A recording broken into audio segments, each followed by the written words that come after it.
DMTV Info, votre chaîne d'information en temps réel. La politique, la santé, le sport, les faits de société, la musique, les rumeurs et bien plus encore. Vous découvrirez cela dans notre chaîne DMTV Info.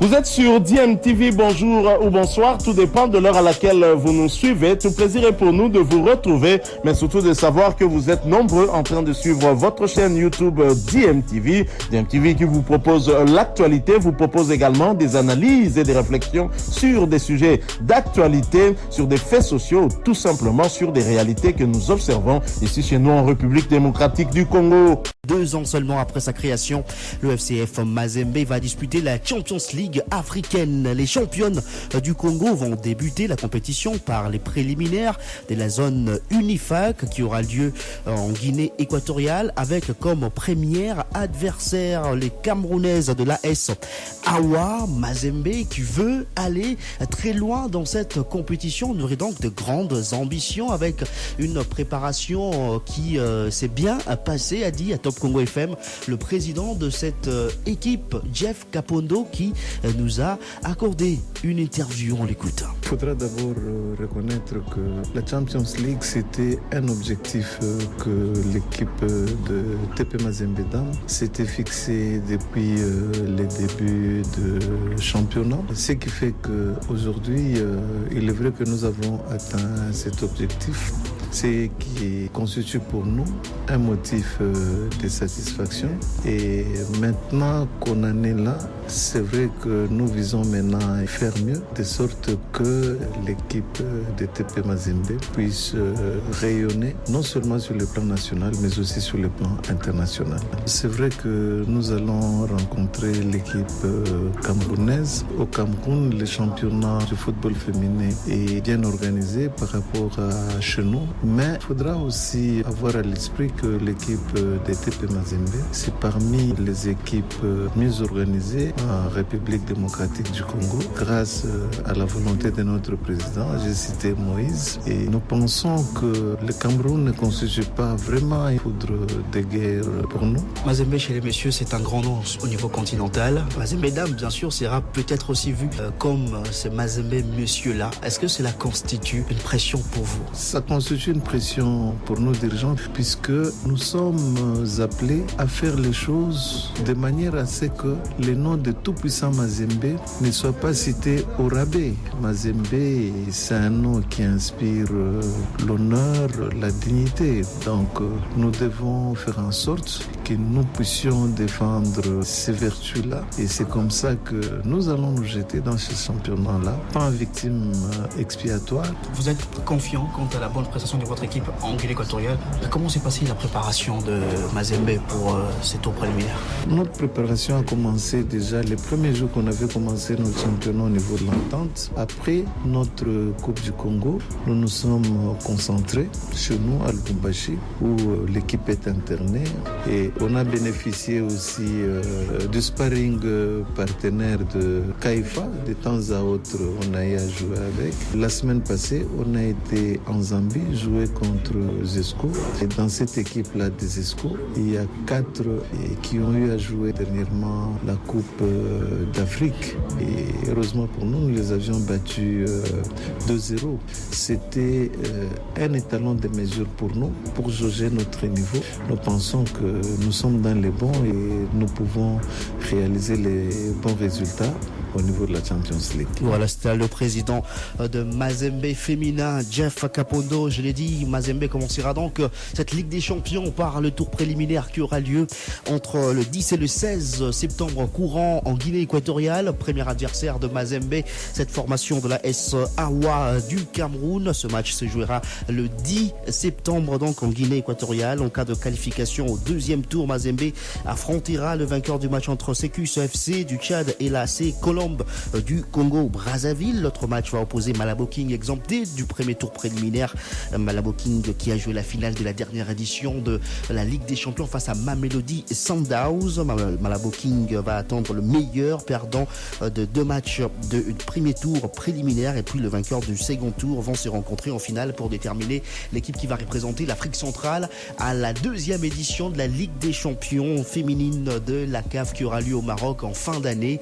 Et donc Mazembe, sauf changement de dernière minute, va quitter la RDC aujourd'hui pour se rendre en Guinée équatoriale, donc pour jouer son premier match le samedi 10 septembre contre la formation de l'AS Awa du Cameroun. Belle ambiance et prestations convaincantes du Football Club Saint-Éloi Lupopo ce mardi matin au Stade des Martyrs de Kinshasa. Devant quelques férus du ballon rond, les cheminots ont développé des séquences de jeux intéressantes pour battre l'US Chinkonku par 5-4 à l'occasion du 2e match d'entraînement avant de rallier Casablanca ce mercredi. Évidemment, le coach Mohamed Magasuba a effectué les turnovers lors de cette opposition des 3 fois 40 minutes, transformant un penalty provoqué par Manobola, victime d'un tacle irrégulier dans la surface. Héritier Kassongo met les siens sur orbite.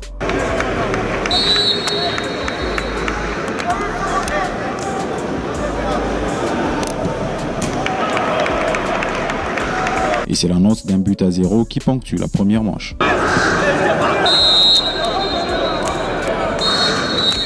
En tout début de deuxième partie, la connexion Mongo-Nzembele offre un nouveau but aux jaunes et bleus qui conforte leur avance au tableau d'affichage. Inquiétant et mené au score, les Corbeaux de Kananga ont su s'appuyer sur leurs individualités pour égaliser. Sami Aoka réduit les scores puis occasionne l'égalisation. Ici, Luison Sefou trompe son propre gardien. 2 buts partout, une égalité qui ne va pas durer longtemps. Les Noirs et Blancs craquent de nouveau face au pressing des cheminots. Servi par Massini Dimbois, Zembele signe son doublé du jour. «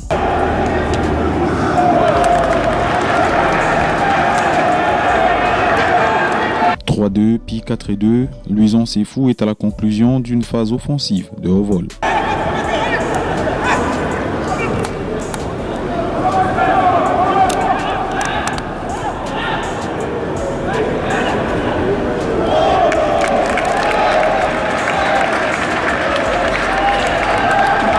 Le winning goal vient finalement de l'intérieur du pied droit de Patou Kabango Molota, un but venu avant une nouvelle réduction du score signé Harmonie Bakolele sur balle arrêtée. Cette rencontre des 120 minutes a aussi été marquée par le retour des internationaux et par la première apparition de Mike Harvey au CT.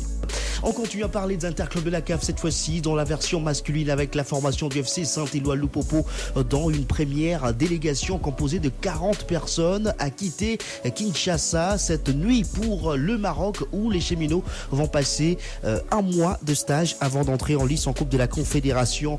Ça sera contre la formation angolaise de Sagrada Esperança au mois d'octobre prochain au 2e tour justement de cette C2 africaine. Et sur le groupe qui était à Kinshasa en préparation, 4 joueurs ont été écartés. Il y a Franck Ndomba, Franck Ikiki, Zoé Nsapou et Mani Banga. On écoute le secrétaire général de la formation du FC Saint-Éloi Lupopo, Dona Moulangoy, qui parle de cette préparation, du choix du Maroc comme pays pour le stage de cheminots de Lubumbashi. Aussi, cette question polémique sur le stade. Lupopo veut bien jouer au stade de la Kenya, mais en cas de force majeure, Lupopo pourrait demander à Mazembe de lui céder son stade pour pouvoir jouer ces matchs de la Coupe de la Confédération. Alors au cas échéant, Lupopo pourrait, en cas de refus de Mazembe, jouer au stade de Martyrs. Le Maroc, c'est un pays qui réunit les conditions de préparation pour des athlètes et dans plusieurs disciplines. Les infrastructures, il n'y en a pas à chercher. Le site où nous allons rester a 2 stades, 2 terrains avec pelouse synthétique ou artificielle si vous voulez, et 2 terrains avec pelouse naturelle.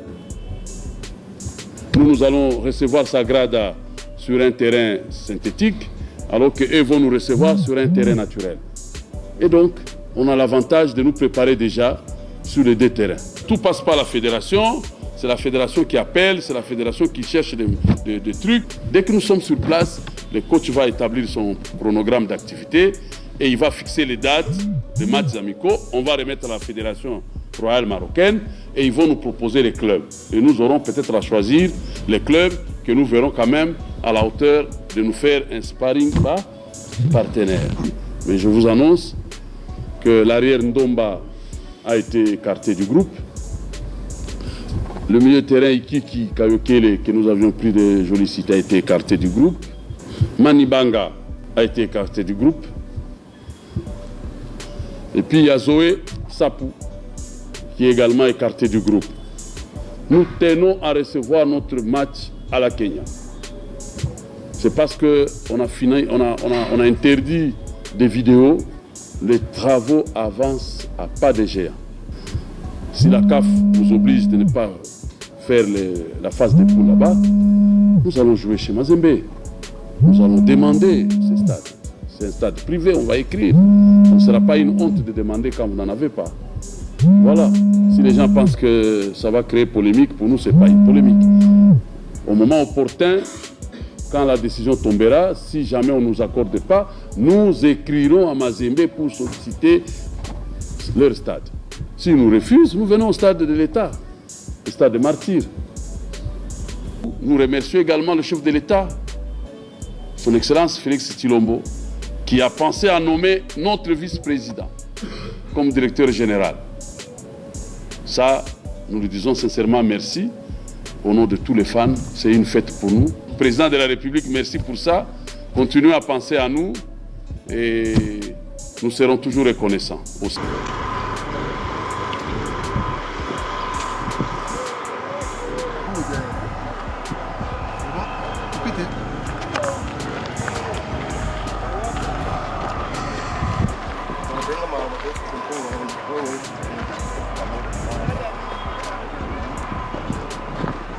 Fini les travaux de raclage ici au complexe Omnisport Kibasa Maliba sur terrain, place à laquelle on placera la pelouse synthétique au stade Kibasa Maliba de la commune de la Kenya. Et il faut noter que les travaux ont démarré depuis le 2 juillet dernier et aujourd'hui ça continue à se poursuivre normalement.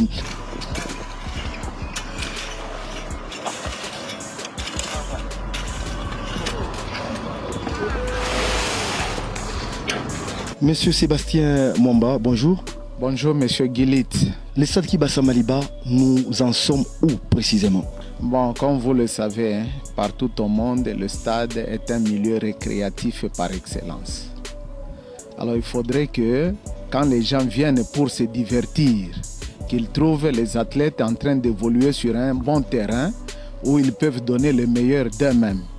Et nous sommes en train de faire les travaux de génie civil sur terrain. Actuellement, nous nous trouvons à l'étape du raclage que nous terminons aujourd'hui. Demain, déjà, nous arrosons le terrain. Et après l'arrosage, comme l'eau, c'est aussi un indicateur, partout il y aura un petit creux, nous couvrons. On vient compacter maintenant. Après le compactage, nous allons faire la revérification de nos repères pour que les données topographiques soient respectées. La pente, les côtes, les abattés, tout ça doit être respecté. C'est ce qui va nous permettre de faire le reprofilage, c'est-à-dire le réglage manuel. Et dans ce réglage manuel, nous y allons directement avec un autre petit compacteur qui va commencer à compacter partout. Nous terminons compartiment par compartiment jusqu'à la fin. Ces travaux peuvent nous prendre environ 2 semaines. Et dans 2 semaines, nous pourrons complètement terminer. Et au même moment, nous passons à la fabrication des dalles, à la petite maçonnerie, faire les coffrages pour couler les bétons à certains endroits dans les caniveaux. Le complexe Omnisport Kibasa Maliba va revêtir de sa nouvelle robe dans sa rénovation avec des nouvelles toilettes qui seront construites côté pourtour. Une bonne nouvelle pour tous les sportifs qui occupent les places du pourtour. Et côté tribune, 80% des travaux s'y effectuent. On note que la peinture, les rafraîchissements des murs, et ça commence à être bien fait et tout se termine dans quelques jours. On note également que les gradins, il y aura des sièges qui seront placés dans ces stades Kibasa Maliba de la commune de la Kenya. Qu'en est-il de la pelouse synthétique en soi? Comme les travaux vont se terminer, vous avez dit dans 2 semaines, et la pelouse synthétique en soi, vous la poserez aussi après 2 semaines, je crois, c'est ça, non? Donc dans 1 mois complètement. Oui, en tout cas pour la pelouse synthétique, je sais que la pelouse a déjà quitté la Turquie. Ça vient à bord d'un bateau. Bon, avec tout ce qu'on peut connaître comme aléa, tout ça, dès que ça arrive à Lubumbashi, 2 semaines plus tard, nous pourrons terminer la pose. Ça, c'est la 2e étape de nos travaux sur terrain. Là, je ne parle que du terrain parce qu'il y a beaucoup de travaux au stade. Il y en a qui s'occupent de la peinture, du courant, de l'eau, des toilettes, ainsi de suite, les vestiaires. Mais nous, pour le terrain, en tout cas, dès que la pelouse est là, 2 semaines plus tard, nous pourrons déjà rendre le terrain auprès de l'autorité. 2 semaines exactement, d'après l'ingénieur de la génie civil qui effectue ce travail et superviseur. Nous reste 2 autres semaines pour la pose de la pelouse synthétique au complexe Omnisport Kibasa Maliba de la Kenya.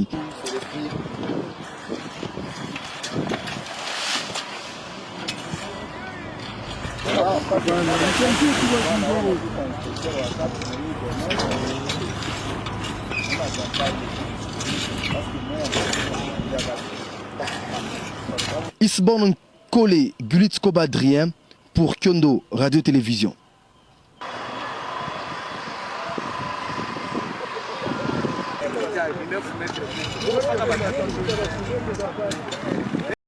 Voilà, c'était là le secrétaire général de la formation du FC Saint-Éloi, Lupopo Donamo Longoy. Je l'ai dit, 40 personnes, la première délégation, sont donc partis cette nuit pour le Maroc. L'autre groupe de 10 personnes suivra.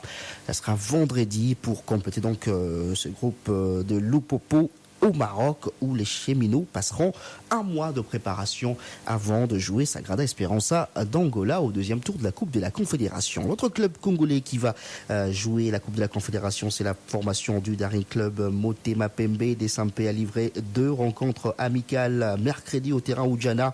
En première explication, le vert et blanc ont battu la F Liwanda sur la note étriquée d'1-0 grâce à Héritier Ngwelou. Et puis le 2e match a vu les Immaculés l'emporter sur la note de 5-0 devant la formation du RC Bumbu. Héritier Luvumbu, Kalonji, Rikitu Lenge, Mpiana Monzinzi et Alpenom Kasireka ont été buteurs côté Daring Club Motema Pembe. Desampé va poursuivre sa préparation dès ce jeudi dans la matinée, toujours au terrain Oudjana de Kinshasa.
parle de la Ligue des Champions maintenant avec la SV Club qui jouera le dimanche 11 septembre contre la formation de Gaborone United. Ce match qui va se jouer à Gaborone contre ce club botswanais. SV Club va rallier Gaborone demain vendredi pour le match donc de dimanche à 17h heure de Kinshasa. Temo Péléjac et Imanalote sont arrivés à Pretoria hier. Le reste de la délégation arrive ce jeudi à Pretoria, a informé la cellule de communication du club qui précise que ce changement de programme de dernière minute est dû justement à l'obtention tardive de passeports de service par certains joueurs. Donc, puisque dans le programme initial, le groupe devait afficher complet déjà à partir d'hier soir pour se rendre vendredi au Botswana pour jouer ce match contre la formation de Gaborone United. Le tout-puissant Mazembe va quitter le Lubumbashi demain vendredi pour la Zambie où les Corbeaux vont livrer 4 matchs amicaux de préparation avant leur entrée en lice au deuxième tour de cette Ligue des Champions de la CAF. On va parler lutte avant de boucler ce journal des sports. Vous le savez, les Léopards de la RDC ont quitté Kinshasa hier pour Belgrade, la capitale de la Serbie. Ils vont prendre part au championnat du monde de la spécialité et selon les dernières nouvelles, la délégation de la RDC se serait déplacée sans frais d'hébergement de la part du gouvernement congolais. L'IPRIM d'ailleurs pour les athlètes. Nous avons tenté de joindre le président de cette fédération pour avoir des détails sans succès. Bilile le Kamalobana Evele.